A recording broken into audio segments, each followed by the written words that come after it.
Any crazy stories about the Diaz brothers? Ironically, Leon, I don't have any crazy stories about them because I knew them when they were young. Like I said, I knew Nick. He was 15 years old, 16 years old. You know what I mean? And then he was a fighter, but they don't. It's like whenever I see them, it's just I just love just sitting and rapping with them. It's just been cool, chill. I don't try to get we don't try to get in too much trouble. You know what I mean? When we all get together. Ironically, everybody gets together like at fights and stuff like that. We know that we're trying to represent something more than ourselves. We know we represent UFC, we represent MMA.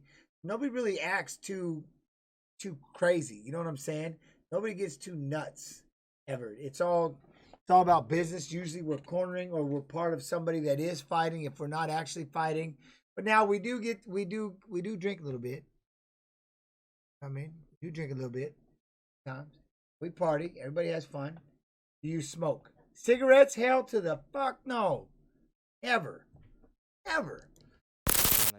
Do I smoke real fighters? What? What?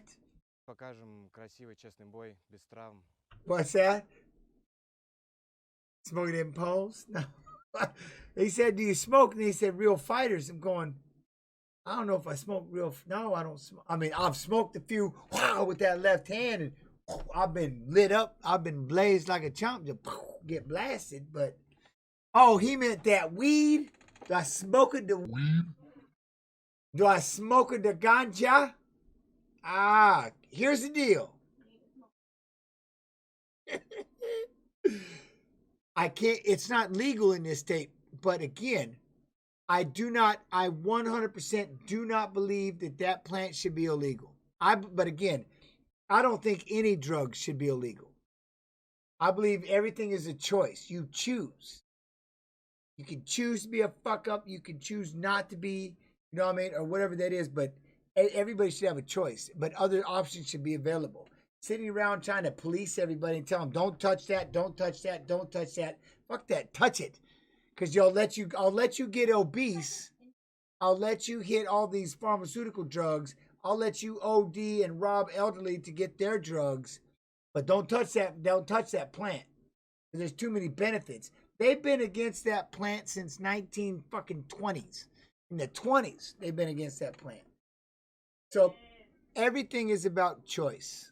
And so I don't feel like wasting time and taxpayers' money on going around chasing people and policing them. Don't smoke that. It's like, man, just fucking smoke it if that's what you choose to do. Because diet soda is worse than 80% of the drugs you'll ever run into. So the pharmaceutical drugs you can get, we know are worse. So my point is, but no, I can't do it because it's not legal. But I'll never demonize it. You know what I mean? But I'm big into the CBD. I'm massive into the CBD. I know the CBD saved me 100%. CBD saved me. No ifs and joke. Master penetration. What up? I agree, James. But if they're gonna be making drugs illegal, it's crazy that alcohol. Exactly. Alcohol is the only true one. It ruined my family. It put an abusive piece of shit in my path. Alcohol was the number one destruction. I wish to God he would get high. Because when he was on that weed, he didn't beat the shit out of us. But when he was on that alcohol, my man would black out and just dip into an evil person. Alcohol ruined my family. Destroyed it. You can buy that shit at the fucking gas station. It's the only drug that can kill you if you try to get off of it. If you try to go cold turkey from being an alcoholic, it can kill you. That's nuts. That's one of the things that, I don't think any drug should be legal because everything should be about choices. But what I do think they should spend more time on is, again, education, opening up and like having pathways and stuff that people, like giving people other things that they can do. All that money they spend on, the war on drugs, man, you can be spending that shit on, classes, school, teachers, giving teachers a bigger raise so they want to get in there and teach all these kids. You know what I'm saying? Put more towards school and things like that. After school programs, and things like that. Go spend the money on that. Go out there and take care of those nursing homes, man. You know what I mean? Take care of our elderly, shit like that. But like I said, I'll go down a rabbit hole we ain't trying to get into. What apparently weed can kill. A ton has to fall on your head, and that may do it. You know what I mean? That may do it. But I'm just saying, alcohol is so bad. I have people in my family that their blood alcohol level is above legal limit, even when they're not drinking. Yeah, I'm telling you, man, alcohol is you ever use CBD oil? Yes, Trunk, I have. I've used it, and here's the deal. When it comes to, and again, to each their own, I'm not going to sit there and I'm not going to, everybody, you do what you do. But I know for a fact, my wife can verify, I know for a fact it killed the anxiety and the depression. It helped me after 2 weeks. 2 weeks of being on true CBD, it disappeared. It's like it filled in some kind of void or a gap that I was missing in my head. And so I won't go without it. I won't go without, and like I said, now the CBD balm that I'm taking here, I put that on my wrists, my ankles, my knees, and stuff like that. So I do everything's from Nate Diaz. He's got that Game Up Nutrition, and I do the pre-rolls. I do the pre-rolled CBDs. Like that time that he was smoking, remember at the weigh-in, everybody freaked out. Oh, you know what I mean? And it's like, but it was just there's no THC. So here's what I learned about this when it comes to with alcoholism, and like I'll drink it. Like I said, I'm enjoying this margarita. I think it's good. Like I like drinking whiskey every now and then. I like figuring out this whole apple pie thing. But the difference is, and I tell anybody this is, I don't take, if you have to take these drugs and alcohol to put a smile on your face, it's not going to work. If you're using this shit to escape, it's not going to help you. What you need to do is you got to take the time to fix the problems that are fucking you up in your head, and then go have a beer and celebrate the fact that you just fixed the fucking problem that was messing with your head. You know what I'm saying? If you got to use drugs to escape, then you have to turn that around. Again, learn how to be your own best friend. You have to turn that shit around, and you have to fix it and then celebrate. If you're using it to hide and you're using it to fucking to shy away and get away from things, that's when you can't do it. You have to heal first and then celebrate that you heal. So when I do drink, like I mess around, but I only do it when I'm quote unquote celebrating, or I'm chilling like this. I don't like, man, I'm having a bad day. Somebody happened. I will never drink alcohol or do quote unquote drugs because I need to hide from the pain. Because when you wake up, the pain is still going to be there. You know what I'm saying? And that's why, you know what I'm saying? And that's my point. So what you need to do is, that's like, take the time to fix what hurts you and then celebrate that you fixed it.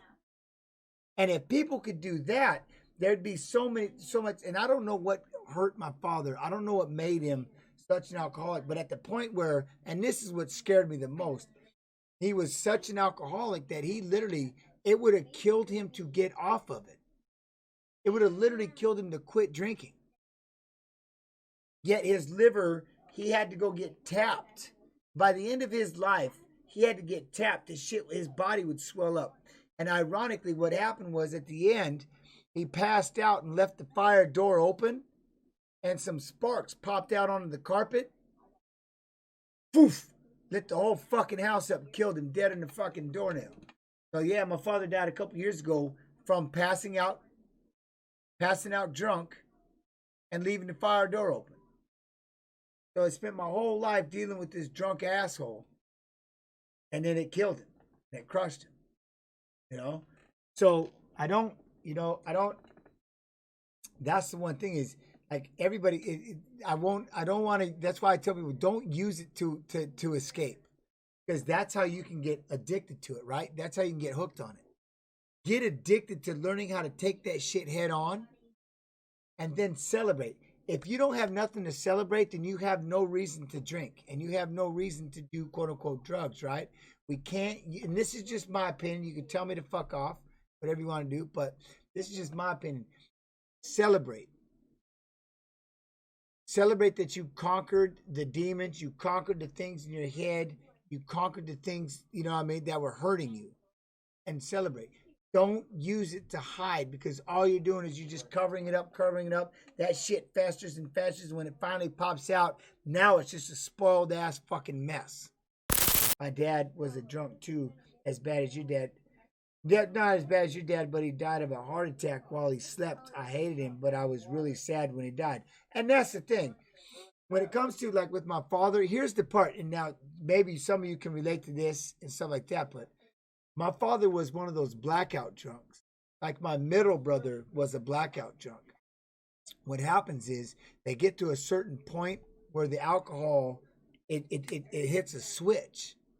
And now they're trying to fight you, and they're trying to fight, you know what I mean? They're trying to beat up their family. They turn on everybody, and it makes them completely evil. And he had that issue. I know he was dealing with a lot of depression. I know he's dealing with a lot of bullshit. But my man, it would just make him fucking mean. Mean. You know what I mean? And when you're beating on your wife and you're beating on your kids, that's a fucking problem. You gotta stop. You know what I mean? It's one of those things where I wish to God he would have just smoked weed. Because he was a kick-ass individual when he was high. You know, the few times we got to hang out, he was amazing when he was just high. You know?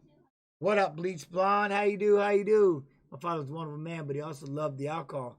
I think it was a generation thing. 70s parents, right? The smoking with the windows up, like my grandparents would smoke. We used to suck going to their house. Their fucking dog and their parrot got cancer or some shit. I mean, it's crazy. Here's what happened. Like I said, I'll tell y'all, if you want to hear the story, I'll tell you the story. I haven't really told it very often. I told it once or twice, but at the end, like me and my dad, we were talking, you know, and I told him that I would let him hang out. I'd let him call. He could call whenever he wanted to. Told him I loved him, you know, but he was even saying, like, I would, you know, I want to come down there. I'm like, look, here's the deal. You could never live with me, man. He's like, yeah, but I've got nothing up here. I'm hating life. You know, I just want to come be around. I go, I can't have you around. I can't have you around my family, or you can't be next to me. I go, because if you start drinking, if you talk to my kids or my wife the way you spoke to me or my mother, I'm telling you right now, you would take me back to the 9th grade, and I would hurt you so bad that I go, they would put me away. And you would take me away from my wife and my kids. You would win. I go, but I'll tell you this. I'll talk to you every day. Every day you call, I'm here to talk to you. And he was in pain. And this is the thing that still I live with this. And I'm normally not comfortable sharing this, but I'll wrap it, y'all. I know we're going to watch fights, but he was miserable. And I know he was going through that because he had nothing left. You know what I mean? He had nothing left. He had nothing but regrets. He was miserable. And so I told him, look, here's the deal. I go, I will not punish you like that. I'll talk to you every day you call. I let him talk to my son, and he was in tears about that. I let him, you know what I mean? Ironically, he doesn't realize that he actually met my wife. And I told him, I go, hey, you drunk fucker. I go, you don't even realize you met my wife and my son, and you had no idea. What? I'm like, that's what because you were drunk, man. You were on drugs. And he couldn't believe it. And so anyways, we started, well, here's the deal, codename. But we started talking. And like I said, later on, and if you heard this story, I apologize. But you know me, I repeat stories a lot. So I got a call one day. I was at the supermarket. And I answered the phone, and it was, yo, this is so-and-so from the coroner's office. I'm like, oh, fuck. You know what I mean? Because he and I started talking. We became pretty good friends. He could call and talk to me about pains. He could talk about how he doesn't have family, the regrets, all this stuff. And I started rapping with him all the time, you know? And I told him back in the day, what really pissed me off was, like when I won that world title, I said it in the documentary, I was in tears. That's something you should share with your father, you know? You should be able to share that with your dad. Like, yo, Dad, I just won the world title. But my dad was a piece of shit. And I had to borrow people's parents. I had to borrow fathers. I had to borrow coaches. I had to borrow mentors that could take that role, right? So when I finally we became really good friends. I got the phone call. And the lady, and I go, yo, this is so-and-so from the coroner's office. I go, oh, God, please. I go, stop. I go, I'm in public. I go, I can't do this. I can't do this right here. And she goes, look, I know the situation. I know your relationship with your father. I've seen your documentary. Big fan, by the way. I'm like, thanks. And she's like, but your father died. I was like, ooh, and I didn't know what to do because here I had this hatred and I had all this shit going on. Look, here's why I can't do it. I'm gonna start crying. And so I think I got a hold of it though. Hold on. All right, so and I got the call, right? And so I'm bouncing around at the cash register. My wife's like, get to the car. And all these people, you can hear these people like, why is Jens Pulver crying, you know? And I'm like, oh, and they're like, yeah, he died in a fire. And I'm like, oh my God. So then I get outside and I sit down and she says, yeah, you know, the fire, and I'm like, so how bad is it? Well, he got burnt pretty bad. I go, well, then keep burning him. What? I go, finish it off. I go, burn him. I go, because I don't want my family paying no bills. I don't want nothing. I go, if he's dead, it's over. Right? And so I said, I'll tell you what. I go, here's who you call. And I gave him my sister's number. I go, she'll eat this shit up. So when it comes to burial and ashes, you go fucking do it. But here's what's crazy. Have you ever thought about sharing your experiences in AA meetings? I never even went to an AA. Hell no. I didn't even thought about it. AA can watch this stream. They got it all day. So, but here's what I did. This is what's crazy. The first thing I did after finding out my father died is I called my little brother. Yeah, I don't know if I can get this out. And I said, I go, it's over. What? I go, the story's over. Like, what do you mean? I go, Dad's dead. He's like, what? And I'm like, Dad's dead, man. And he's like, and at that point it hurt me. But the part I left out was, so when I asked her, she goes, look, I love it. Thank you, Blondie. And so, but here was the part she goes, look, I know your situation with your dad. I know about the documentary, you know, but I had to call you. And I was like, why? And here's the part. This is going to get me. I'm the only phone number he had in his phone.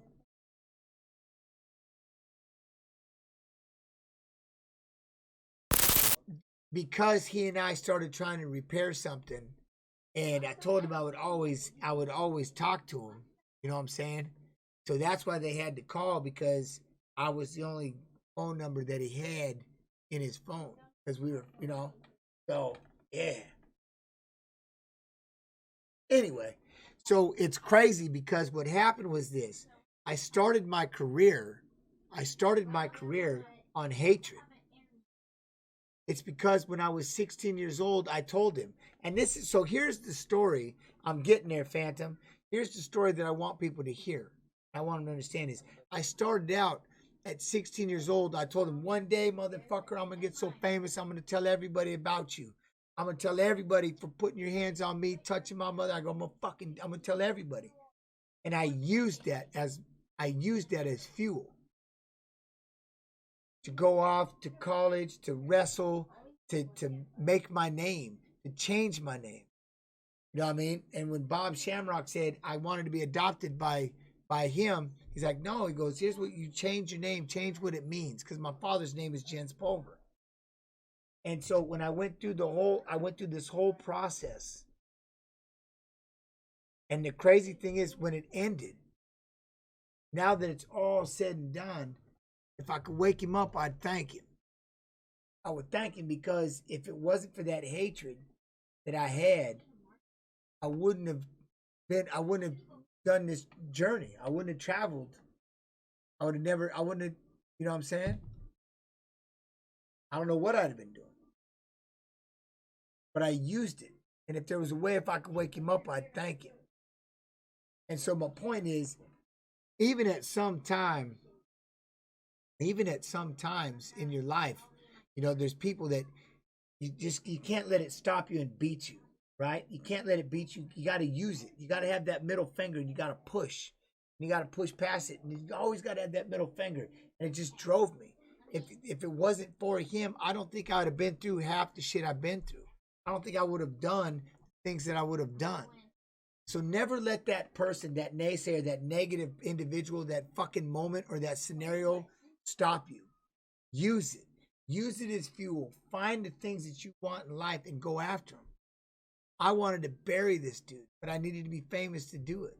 And it took me down a path I never thought, you know what I mean? I never thought possible. So that's the one thing for everybody is, man, just keep moving forward. Just keep pushing, man. Learn how to be your own best friend and just keep pushing forward. And that's what happened. So yeah, it was crazy, man, when it, you know, that's the one thing that he conditioned you to cope. And he did, because I got a brother serving 55 years in prison, and all he wanted was my father's, he just wanted to have my father's love. He just wanted my dad to love him.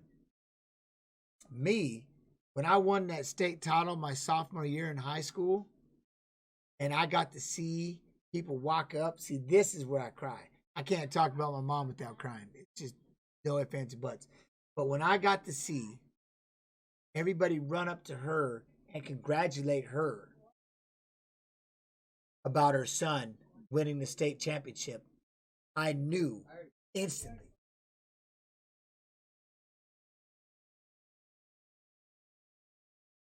I really didn't eat my twin, Widowmaker. I absorbed my twin. I just like to say I ate my twin in the womb. Anyways.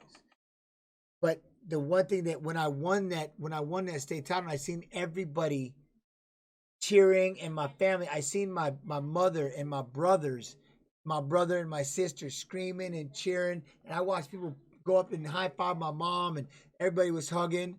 I knew right then, boom, that's what I'm doing. That's it. I go, that's what I'm doing in life.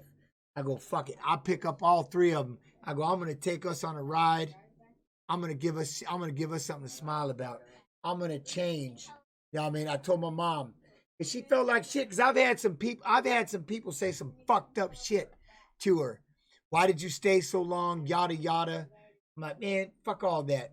My parents were only 19 years older than me. You know what I mean? And for them and for her, they're like, why did you stay so long? Shit. It's like, come on, man. See, everybody was trying to do what we had to do. There's no laying blame. But I knew at that point that that's what I was going to do. I was going to give them something to smile. I was going to give them stories. And I wanted my mom, you know, she got a world champion and she got a one in prison. You know what I'm saying? But that's what got me addicted to it. And I still remember, you know, it's crazy. I remember calling Abel. So when I retired from fighting, right? And exactly. But that's the one thing is, and I remember this. I remember after when I retired from fighting, and what broke my heart was I said, well, what am I going to do now? Like, what I go, how am I going to make y'all, what am I going to do now to make y'all smile? What am I going to do now? Because that's what I did. I did it for 20 plus years. They would come watch me wrestle. They'd watch me in college. I started fighting. They never missed a fight. I gave us all something to look, you know what I'm saying? Look forward to. Not that they all didn't have cool shit to do in their own lives, but this was kind of above and beyond. And so anyways, that's what fucked me up when I had to retire from fighting. I was like, I don't know, what am I going to do now? You know what I mean? I can't say the next part because I will without a doubt fucking cry my eyes out. But my mom gave me the best. She gave me the best conversation I ever had. And ever since then I found this stream and I started streaming. And it's all kind of melded together. So anyways. And that's something that what happened for me was I just became like, well, it's my fault. You know what I mean? Like I said, when I was a kid, I remember lying. I didn't want to see my brothers get spanked. I didn't want to see my brothers get spanked on. So I would lie and say I did it so that I could take the whipping. I've always been the punching stump. You know what I'm saying? That was me. I've always taken the beating. That was my job. Right? So it's only weird I became this fighter later on. But like I said, because that's what, like when I was a youngster, man, I got my dad, like I said, he lined himself, threw a shotgun way down my throat, and way down into my mouth. Told my mom to choose who lives and who dies, and was gonna blow my head off, and then decided I wasn't worth the bullet, so he spun the gun around to beat me with the butt of it, and then got pissed off and beat my mom's ass. So you want to see me? You want to see if I can make you cry? Because it'll make me cry 1,000% I left one part of that story out, and I remember that he beat her up, and I remember climbing over to my mom, crawling over to my mother, and hugging her.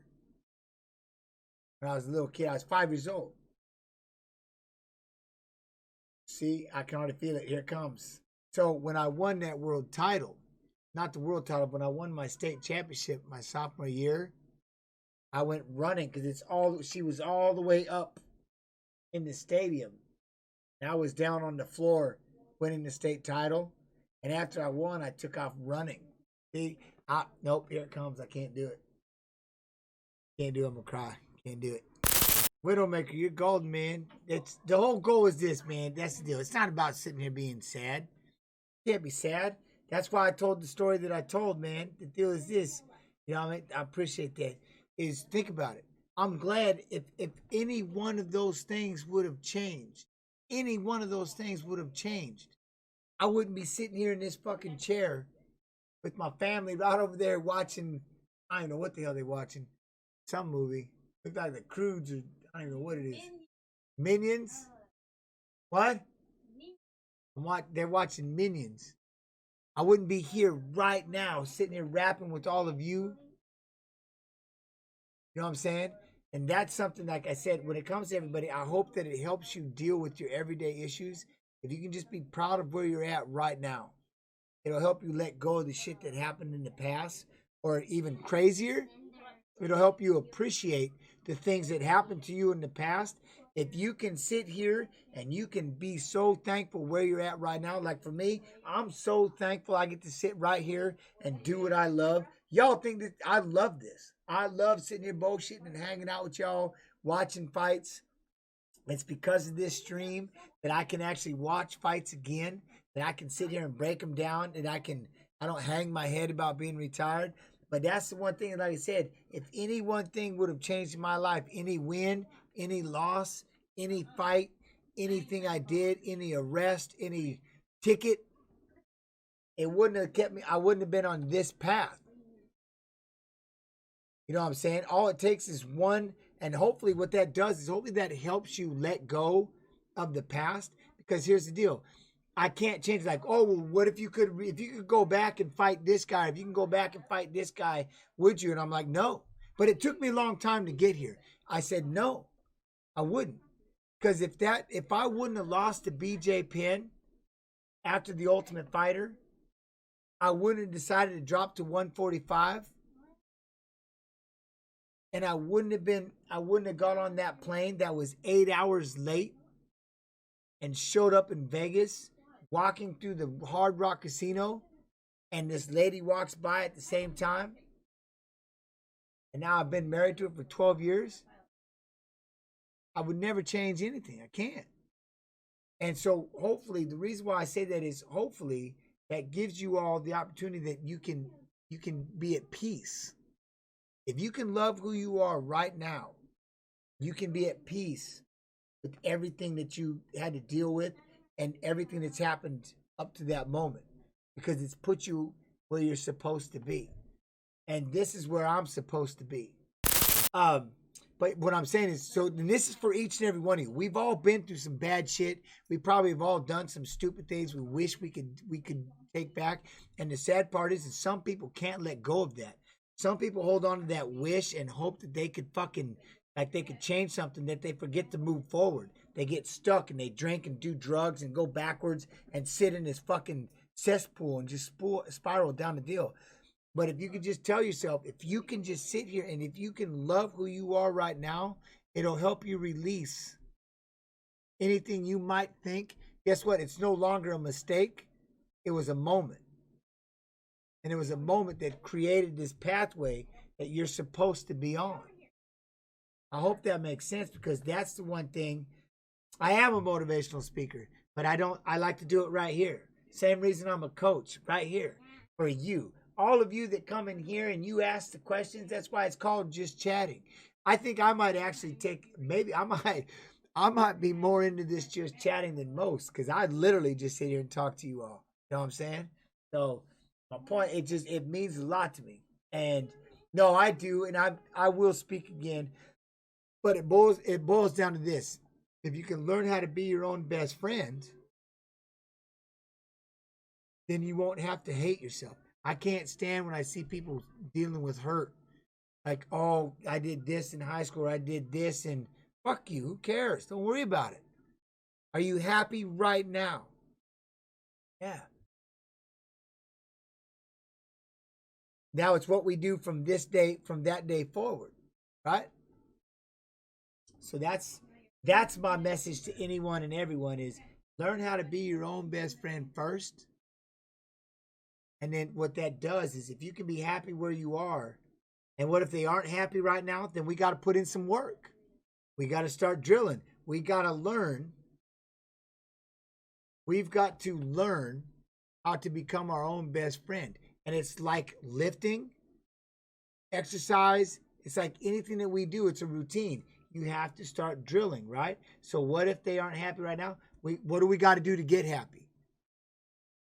What do we got to do to put a smile on our face? You have to answer that to yourself. You have to start drilling. You got to drill it in your head. You got to learn how to be this. You got to drill it in your head. It takes 21 days to create change, right? 21 days to change your habits. You have to drill that.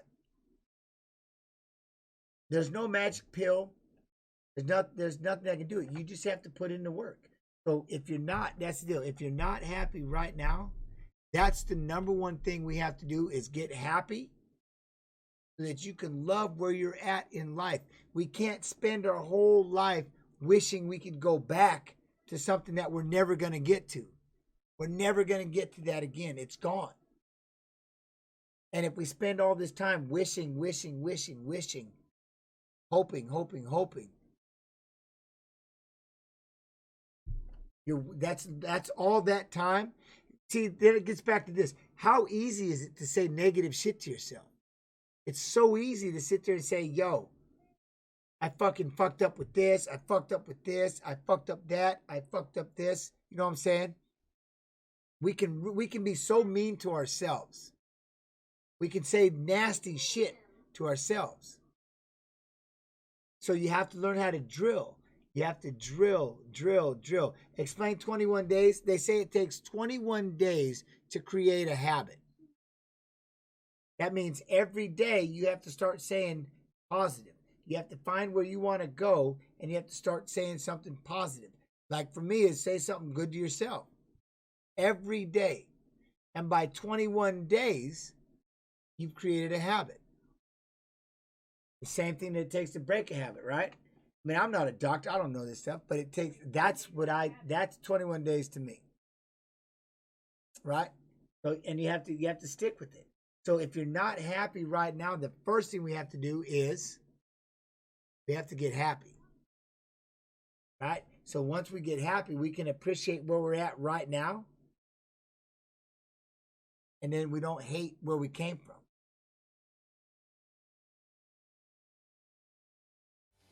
Know what I mean? Come on, get happy. What the fuck is that? Partridge Family or some shit?